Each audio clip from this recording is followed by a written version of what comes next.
Okay, good afternoon, everyone, or good evening. So I'm Kal Raustiala, director of the Burkle Center. It's a great pleasure to have you here for our annual Bernard Brodie lecture on the conditions of peace. So we have offered this lecture for over 4 decades and had, over those years, a really interesting and varied group of speakers. But I'm not sure we have ever had a prosecutor. So this is a first for us, and I'm really excited about it. So Luis Moreno Ocampo, our speaker, was in 1985 the deputy prosecutor in the junta trial in Argentina. If you have seen the film Argentina 1985, which I recommend on Amazon, you have seen him depicted in that landmark trial, which really was a watershed, not only for Argentina, but also for human rights litigation and for accountability around the world. So a really big moment. After many years of other practice, Luis went on to become the first prosecutor at the International Criminal Court in The Hague, first chief prosecutor in 2003. He and I first encountered each other right around that time, I think. He was just starting out in that role, and he had a very successful run. We'll talk about that a little bit. He prosecuted many different heads of state and others around the world. It was obviously a groundbreaking role, groundbreaking institution. This year, earlier this academic year, he published his book, which I think he has a copy of over there. Luis, maybe you could hold that up. War and Justice in the 21st Century, a case study on the International Criminal Court and its relationship with the war on terror. And that book kind of accounts for his period of time as prosecutor, his thoughts around the broader issues of law and justice. I highly recommend it. Currently, Luis, in addition to various kinds of forms of legal practice, is teaching at USC, but not at the law school, in the School of Cinematic Arts. And he's very interested in that role, in how film and narrative and law all intersect. So a really amazing career, an amazing person that I've gotten to know over the years. Really happy to have him. So please join me in welcoming Luis Moreno Ocampo.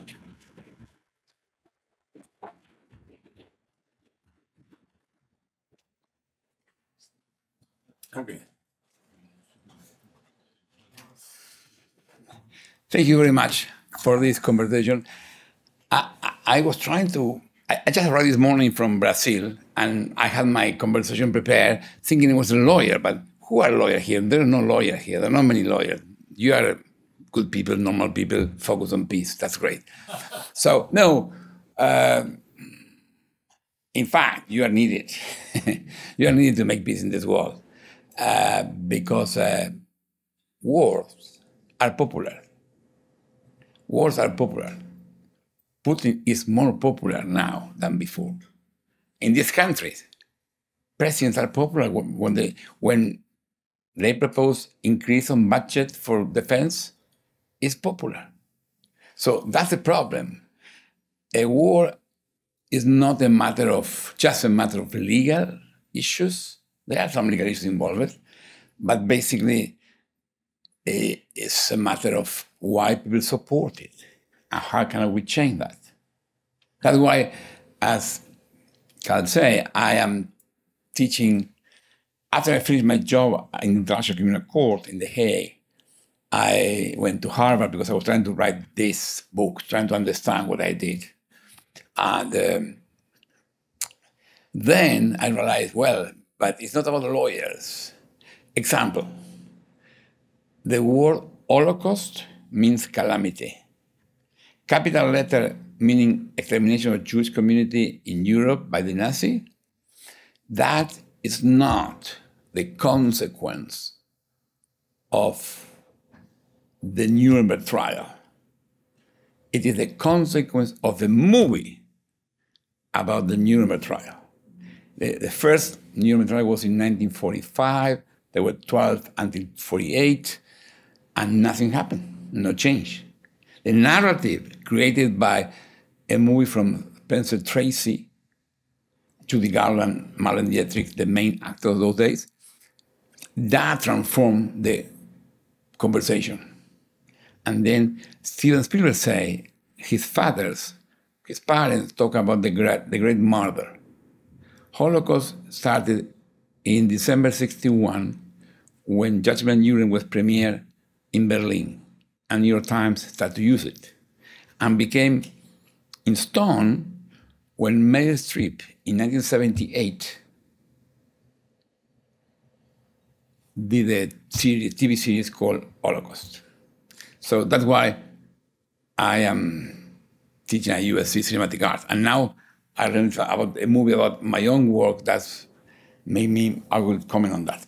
Because the impact, I came from Brazil because in Brazil they want to watch the movie. Because in Brazil they never investigate their own dictators. And then they want to understand and enjoy a movie where dictators are prosecuted. And Brazil is interesting because January 8 in Brasilia is like a copy of January 6, 2020 in Washington. Even some of the characters are connected. Bannon is both. So that's why I will try to present to you a very light version of what I'm trying to say, starting with a story of the daughter of a friend of mine. She told her mother, "Mommy, Dad is so old. It's so 2010. That's what she said. And the problem is she's right. Things are changing so fast, we don't realize. I was laughing when she said 2010. I'm 70, so 2010 is nothing for me. It's yesterday. But I was preparing a class on how movies present media, and I was watching a series called Newsroom in HBO. Newsroom, watch again, is 2012. 2012, not 2010, 2012. It's so old, it's so old. Not just the technology. They use BlackBerry. They had no, in 2012, there are no iPhones. And it's shocking now seeing no iPhone. It's so normal, no, this type of cells. But in particular, the media dynamic, there are journalists fighting for the truth and thinking they will change the government with that. And of course, if you follow the finding of the Dominion case against Fox people knew they were lying. They don't care. So media is changing dramatically. And the idea we can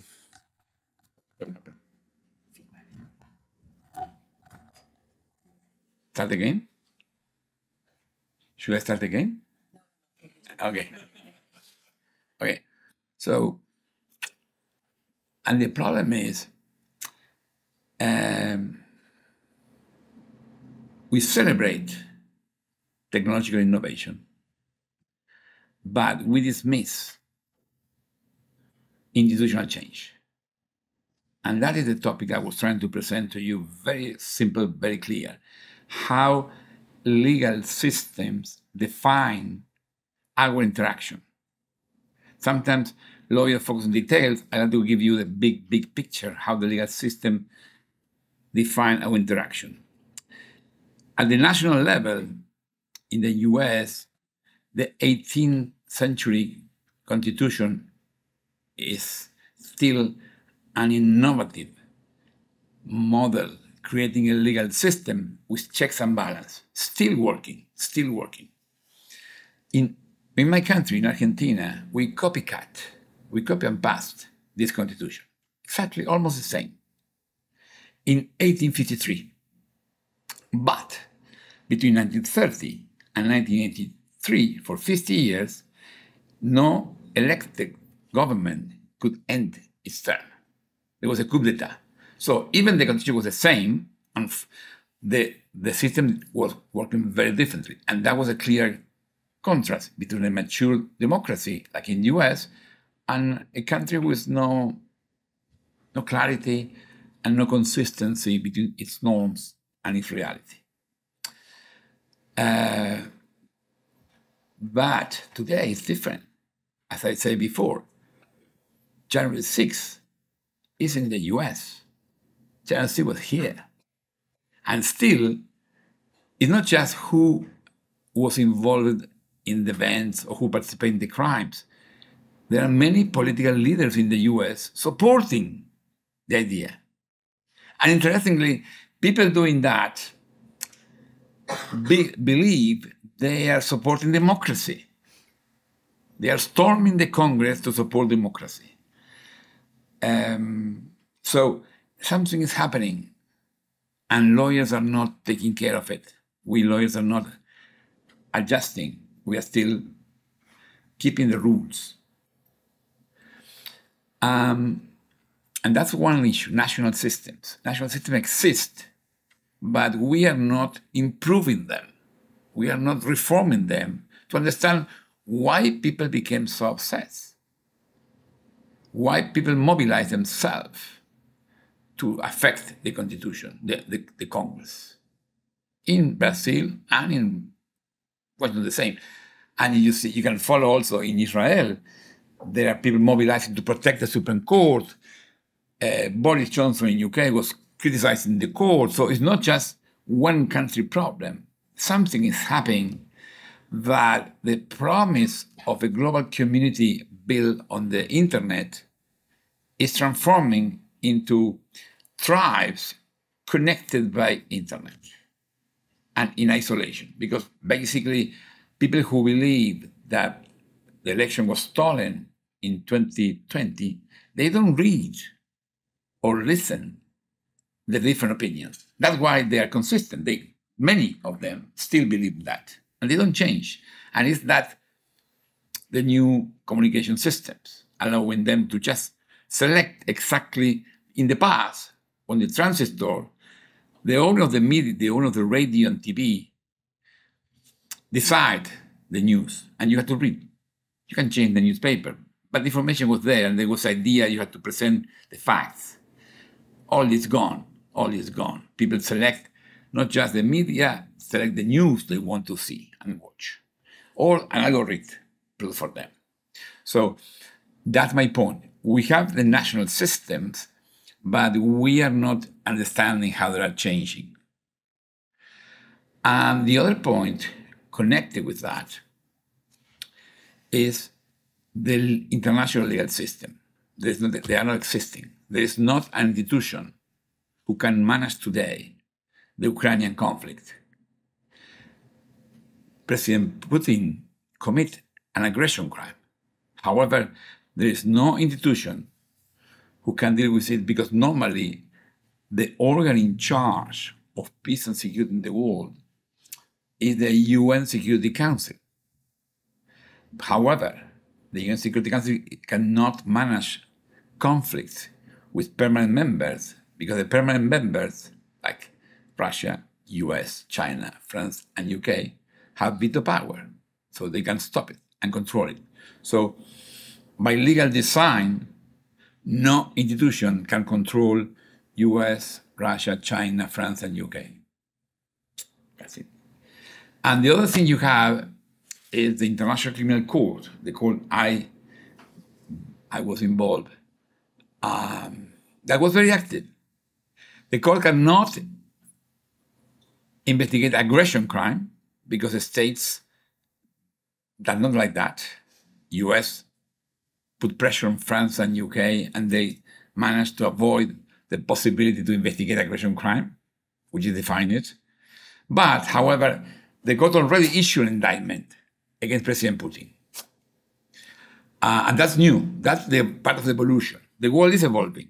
Slowly, very slowly, not compared with the internet, but it's evolving. And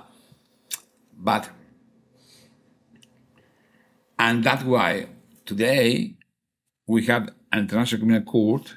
Ukraine accepted the court intervention. Therefore, the court could investigate the war crimes and crimes against humanity or genocide, and already indicted President Putin. But there is no global police. So there is no FBI guy who will ring the bell of President Putin, you are under arrest. That will not happen. So what's the meaning of that? First meaning is meaning. Okay, this man is an international criminal.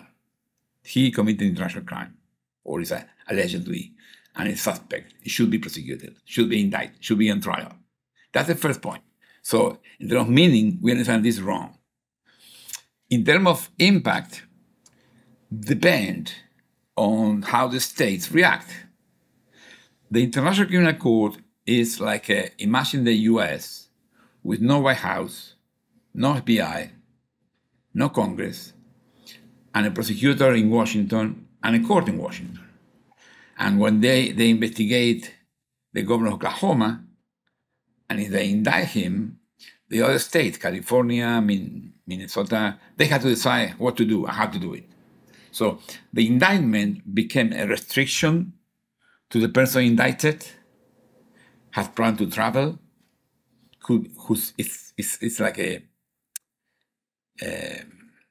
lion bleeding because he's hurt and has to see how to manage that, ignore it, attack the court, say we don't care, make alliances. And the states who are members of the treaty have to decide how this restriction operates on them. So that's the best we have. Is it enough? No, it's not enough. How to change? Kal Raustiala cannot produce a beautiful legal design for the world because no one will vote for it.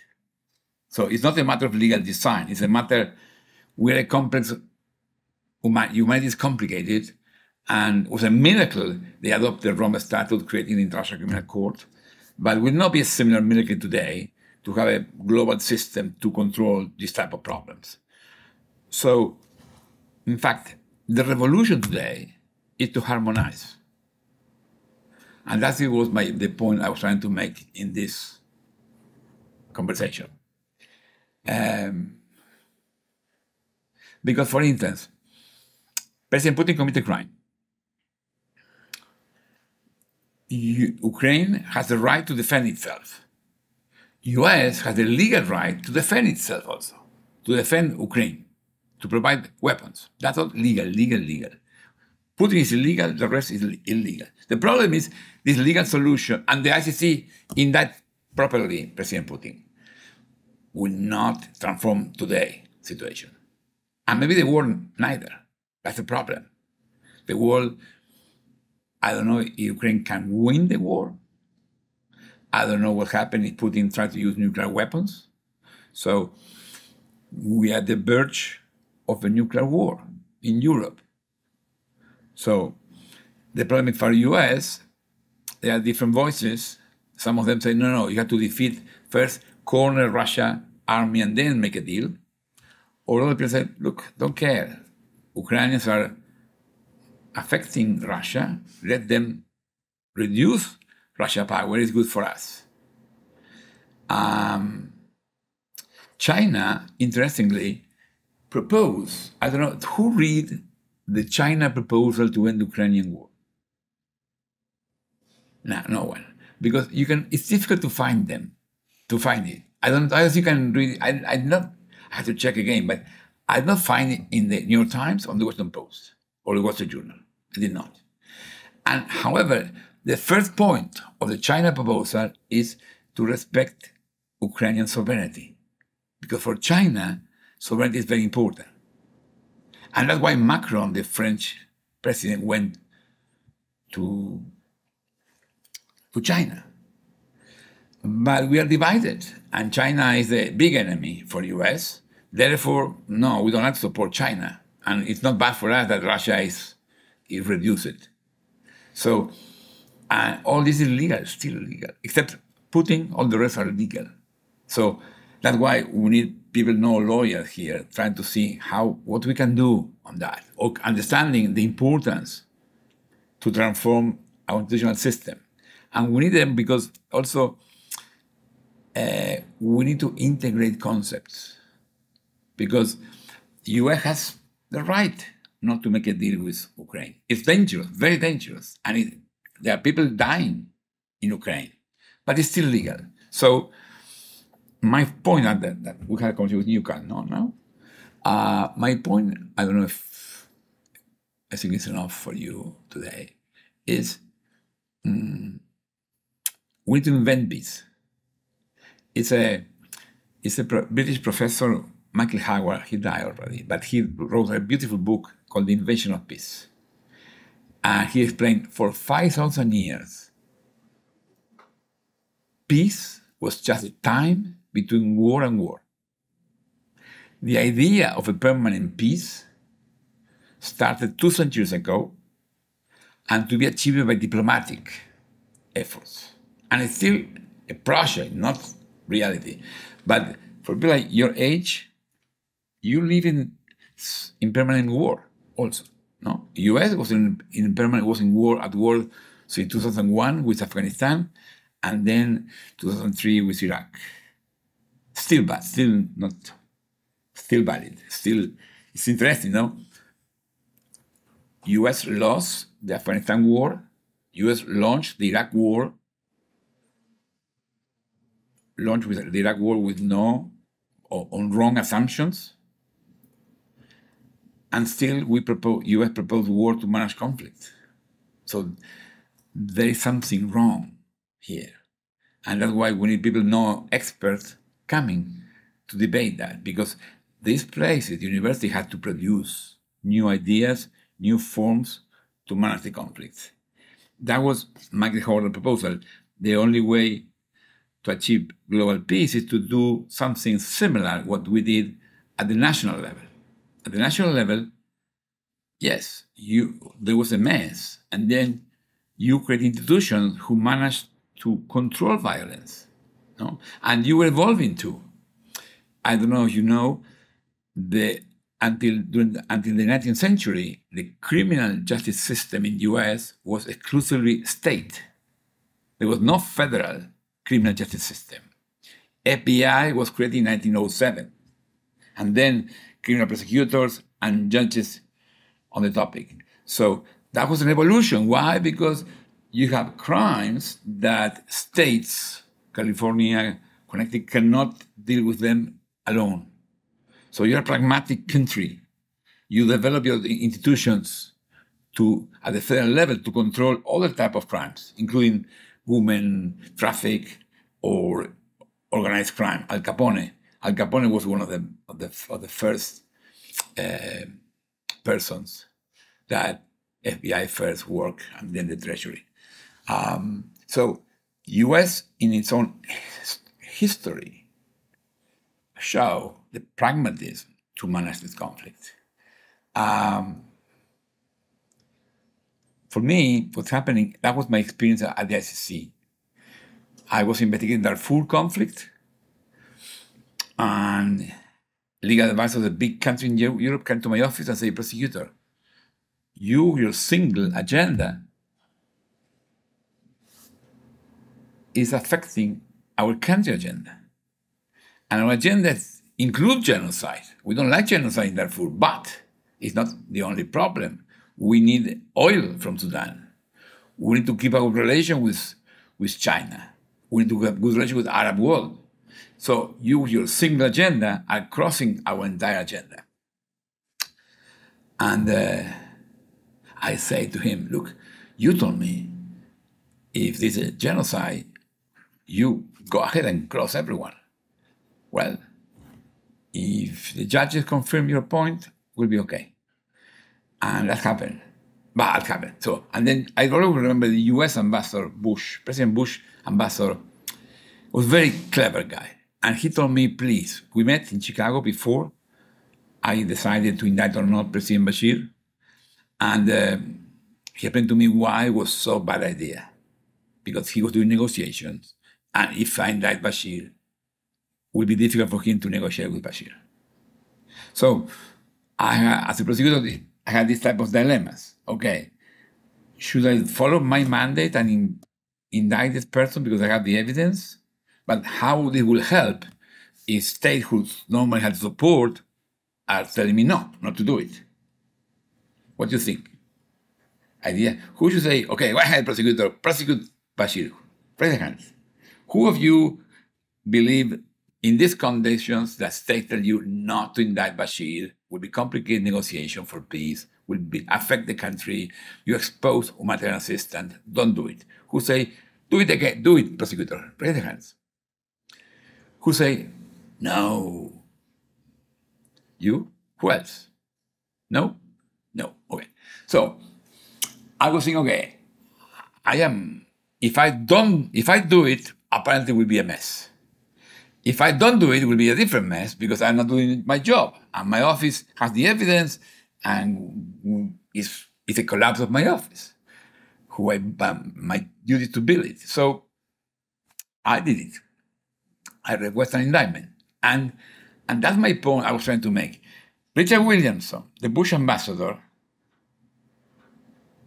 took advantage of it.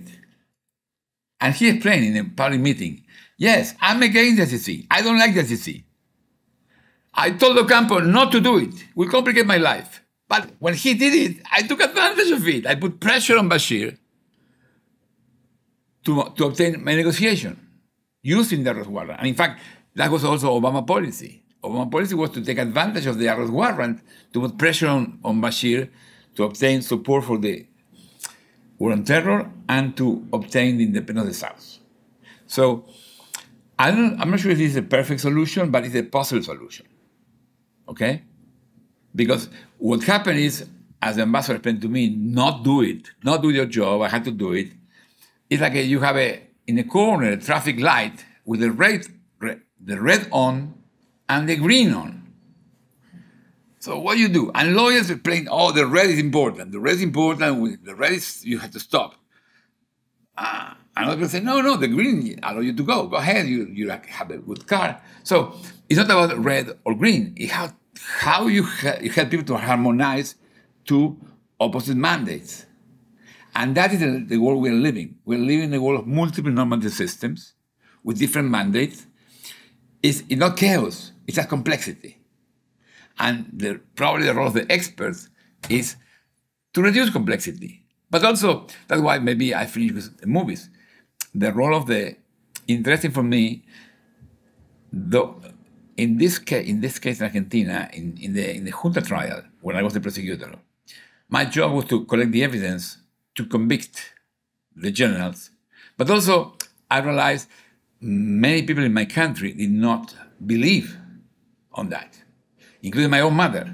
I'm a failure arguing because I never could convince my mother that General Videla was wrong. General Videla, my dictator, for her was a nice man. My grandfather was a general, so my mother loved generals. And she was in church with him. So she was feeling, oh no, Luis, you're wrong. This is a good man. So I never could convince my mother. So I was thinking, okay, the day my mother is convinced, maybe that we win out of the court. But my mother changed her mind as soon as the first witness came. She is a woman who was abducted by the police, suspected of something, and she was pregnant, and then she got a baby handcuffed, blinded in the police car. When my mother heard about that, she changed her mind. But it was happening in 10 days, so very soon. But I keep working on it, and the movie also showed my work with a journalist who was normally defending the dictatorship. And that's why I was a deputy prosecutor. My boss hates this journalist. And he said, we never go there. And I discussed with him, do you have evidence against him? No. Okay, then we should go to him, because if he was representing the dictatorship, now is his time to represent us and to convince the people who follow him, to understand us. And that worked. That was my job in those days. And now I realize I was trying to harmonize different positions. But the funny thing, that's why it's not just for lawyers. 38 years later, a director and a producer decided to do a movie about this. And suddenly, a movie transformed this trial in something of today. In my country, there were 1 million people watching the movie in the theaters, in particular the young generation. So the movie crossed time, reaching the new generations, and space. I was in Brazil, I was in Chile, invited because of the movie. I was teaching at Harvard, and students said to me, you have no idea how relevant was your movie in my country. I'm from Chechnya. and your movie is so, yes, the movie is so relevant. So that's why my final word, following instruction from my boss here, is, she's distracted. My final voice is, each of us has a role. No one is strong enough to do it alone. No one is so weak, cannot help. Each of us has a role. The director of the movies transformed this game, impacting. And that's what I think Kal is proposing here, a conversation with all of us to see what we can do. Even, we don't know if we can change the world, but we can keep insisting. If we stop, we fail, we lose. That's my recommendation. Keep insisting. Thank you for coming here. Kal?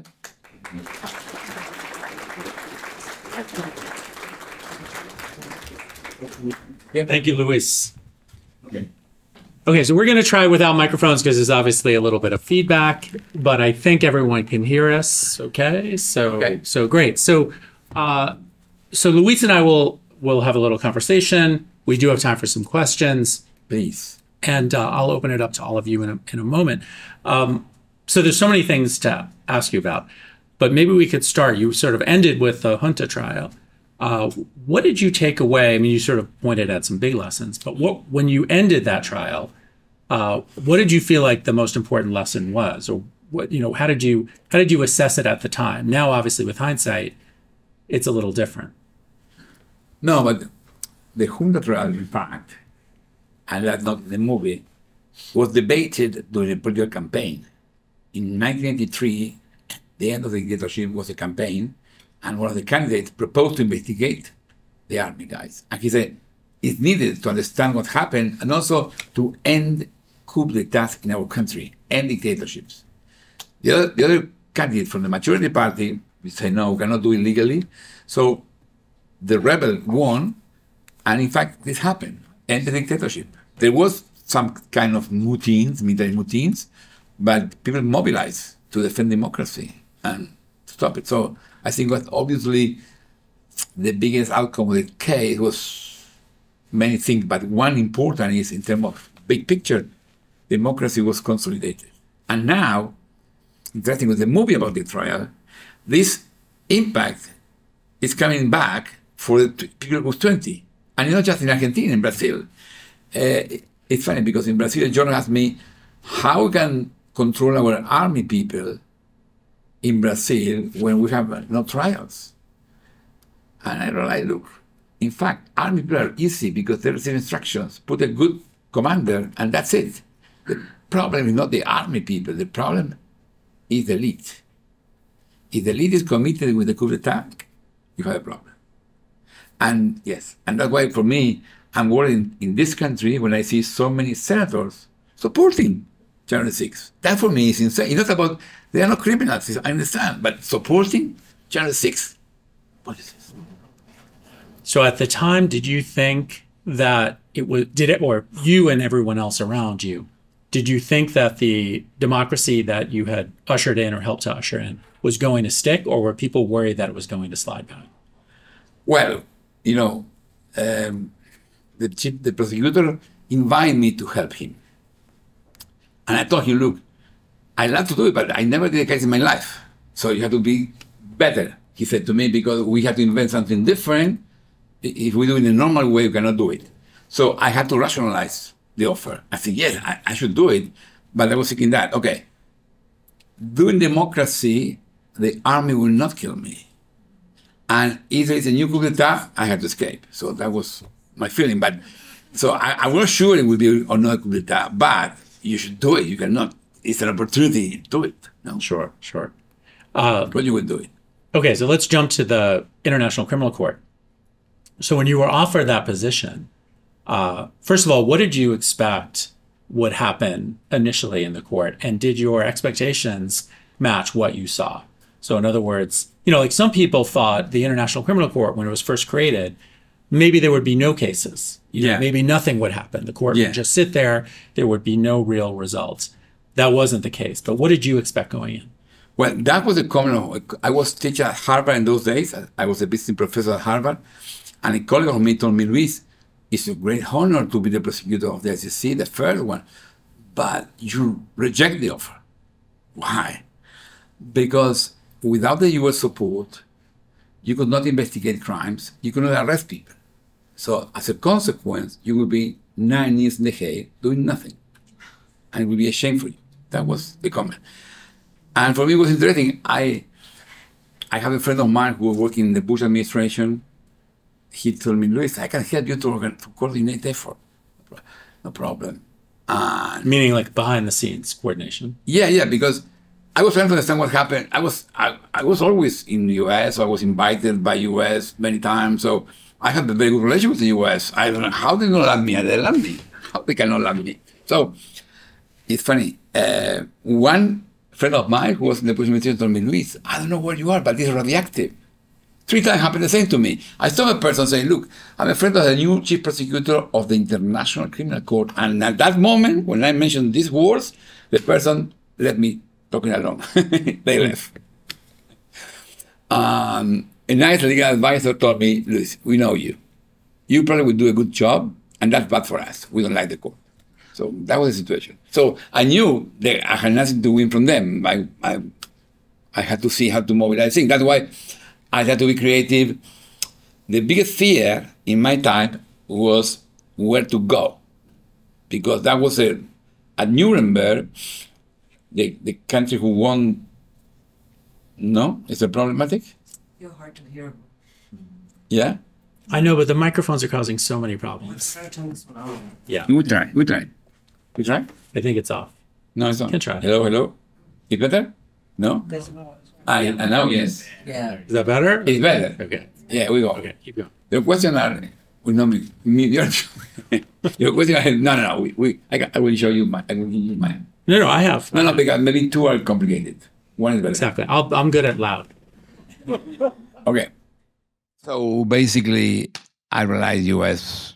will not support, so I need to invent new mechanism. And then, for instance, to reduce the fear of the prosecutor interfering with sovereign state with no merit, I use this method to invite states to refer the situation. So I start my cases first under invitation of the president of Uganda and then Congo.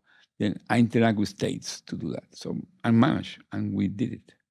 And along the way, did you expect that the United States would want to join? Was that a hope within the office that? Look, if I delete this part of my speech, but if you understand, U.S. never will sign the treaty.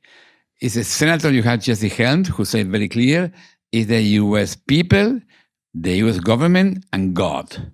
Nothing between God and U.S. government. And Nuremberg was not led by U.S. Churchill and Roosevelt agreed to just execute the Nazis. Was Stalin the champion of trials? Not because Stalin was a liberal guy, but Stalin understood the communication power of trials. He killed all his comrades in the Communist Revolution in the Moscow trials. He tortured them, confessed, prosecuted, executed. So he won the same. So it's funny, that's why when lawyers discuss legal issues here, the reality is the 3 leaders that decided, Churchill and Roosevelt were against, trying to execute. Stalin, for absolutely wrong reason, was the one promoting. After they make the political decision, was the time Robert Jackson, a great, brilliant man, former Attorney General Roosevelt, Supreme Court judge. He made the legal work and did a very good job. But the political decision was crazy. And then Yugoslavia is the same. I always remember, for U.S. law, U.S. was thinking there was a PR operation, created a Yugoslavia tribunal. So, because U.S. defend itself with the army, and then U.S. does not like investigation on the army, and that's why you have to, lawyers in the U.S. are confused sometimes. They're thinking U.S. will join. No, if U.S. join, it's to control everything, that to protect its own friends. So it's not a good idea. That's why, for me, the pragmatic idea is let the U.S. be protected by its army, it's fine. But the U.S. has to understand, let the context to grow and to be better. That is, for me, the pragmatic solution. You mentioned Justice Jackson. When he was appointed to this role, he got a lot of heat from other Supreme Court justices. Yeah. Why are you doing this? Yes, This is a total waste of time. Why are you going to Nuremberg? And of course, it turned out to be the thing that he's in many ways most famous for, and was a landmark. But that was not the view within most of certainly of the Supreme Court, but also the legal elite in the United States did not support it at all. Okay, so let's talk a little more. I want to make sure there's time for audience questions, but I think I'm good. In terms of, in the time since the International Criminal Court was created and you started, there were predecessor courts. We talked about Nuremberg. There were some Rwanda, Yugoslavia. There's also more regional courts now that have been created. Do you think there's still an important scope for the ICC? Do you think it's better to have a series of regional courts that are closer to the ground? There are no regional court. It's a blah blah about regional court. Okay. There's zero regional court. There's no criminal court. But do you think we should have more courts that are lower, maybe lower down in the, rather than being fully global, an African court, as some people have talked about? I remember something, Jackson said something very important. Jackson said, the importance of creating individual responsibility is the only option. Between war and frustration, the only option is to investigate individuals. And I think that's the concept. That's why it's awful that international relations people don't understand more the legal system. All this blah blah about regional courts in Africa is blah blah to avoid the indictment of African leaders. That's it. But you have to understand, it's so complex and confused. Let me give you an example to understand how much more interesting is the real conversation than what the academic debate. I remember in a meeting I met the president of Tanzania, who told me, please, you have to open a case in Kenya, because if you don't open a case in Kenya, it will be a new massacre in the next elections, and 1 million people refugees, and Kenya will collapse. And if Kenya collapses, Tanzania collapses. For me, it's self-defense. Okay. Then, 8 months later, we have an indictment. And the governor of Kenya was trying to use the African Union to attack us, me, basically. And then I called Kofi Annan, who was the former UN Secretary General, was mediator in the Kenyan conflict. I said, Kofi, I read about this. Can you call the Tanzanian president who was supporting to defend us in the African Union? Don't worry, Luis, I did it already. I met in Davos. Tanzanian president is done. He will protect us. Okay. Then I was following the news, and I read that first speaker, the Kenyan leaders, criticized the prosecutor, blah, blah. And then the Tanzanian Minister of Foreign Affairs supporting the Kenyans, attacking us. So I was so furious. I called the president. President, you were inciting me. You were lobbying me to indict these people. And now you are criticizing me. Oh, prosecutor, don't worry. Just words. Because the problem is they put this in the first topic of the agenda. If we defend you, it's a collapsing of the meeting, and we need the meeting. So the agreement is, we say yes, but there's no substantial resolution. No one will leave ICC, because in fact, everyone agrees in Africa that we need the ICC because there are 10 leaders who are very complicated and could commit crime without the ICC. So that is the real explanation. And then when you say regional courts, and then people say, oh, that regional court is nice, American in particular, because Americans don't like the ICC. Because ICC, thank you, yes, I know, Kal. Thank you, Kal, very good. No, because it's not just about accountability. A permanent court is the law saying you should not commit crimes against humanity. That's the point. Ad hoc tribunal is not. And that, for me, the court is not just a court. It's like here. You don't need, when you have a fine to speeding in freeway, you don't focus on who is punished. The issue is how this controls the speed. That is, for me, the normative impact. It's different for a global court than ad hoc court. Regional courts are very expensive, and no one will do it. Okay, final question, and then we'll open it up. So a lot of these cases take a very long time, and they're very expensive, as you know. Should we be finding ways to speed this up so that more people, so there's not so many cases that have been brought, and especially to completion? And if you look at some of the other courts, like let's say the court for the former Yugoslavia, Milosevic actually dies before they even get to the end because it took so long. So do we need to rethink this approach, or is it okay to just select a few people, pour enormous resources in? What's your view on that? First, the economic approach, come on. One day of one Ukraine is 10 ICC. If you compare, what is the alternative? Justice or war? That's alternative. So the cause, in the competition of cause, we win easily. More, for me, I would say the best outcome of the court would be no cases because there's no crimes or the national courts are doing. So the job is not, of course, we can do court cases, the courts could do better. I think they are improving. But this measures the number of criminals and the cost is an accountant vision. Well, what about the time? I understand that. You're right. But it does take a lot of time. And if you compare it to domestic systems, they don't always take that long. Well, I agree with you. But the issue is not so much, it's funny, lawyers focus on what's happening in court. But in court, there is no power problem. The judge has all the power. So that's why lawyers focus on legal analysis or other issues, minor issues. But that's why international relations people focus on power, because outside the court, it's complex. No, Ocampo was a very powerful guy, but the day he arrived to the court, it's a small fish. So the big fish became a small fish when they arrived to the court. So the most important, relevant part is to put them in court. What happened with them is about individual responsibilities. The impact, yes, the impact. It's about that. And that's why we need to do more on impact. That's why the movies are important. Movies are really important because movies transform perceptions. And so I don't think it's about what's happening with each individual. It's about the international relations people, ambassadors, diplomats, politicians, understanding that their limit they cannot cross. And this is gone. In my time was much better, now it's more gone. And it's not just ethical issue. Look, 100 million people displaced. So after the Second World War, 45, I think the record was 50. That was the record until 2009. 2009 started to improve, started to grow the numbers because Afghanistan war, because the wars this country launched. And now with the Ukrainian and the Syrian, it's 100 millions. 100 million people who had no representation, no citizenship, nothing. And who talk about them?